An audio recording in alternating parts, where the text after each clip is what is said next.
sidaas daraaddeed markay isu yimaadeen ayay weydiiyeen isaga oo waxay ku yidhaahdeen rabbow maadeer baad boqortooyadaada u soo celinaysaa israa'iil.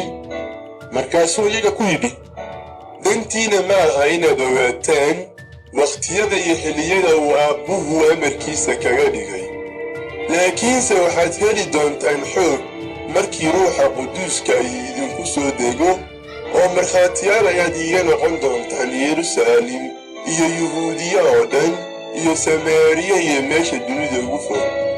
oo kolkuu waxyaalahaas yidhi dabadeed iyagoo eegaya ayaa sare loo qaaday isagii, oo daruur baa indhahoodii ka qarisay.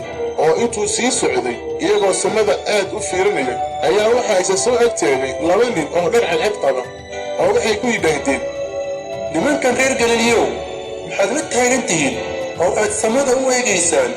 ciisahan samada laydinka sare qaaday sida aad u aragteen isagoo samada u socda oo kale ayuu u imaan doonaa.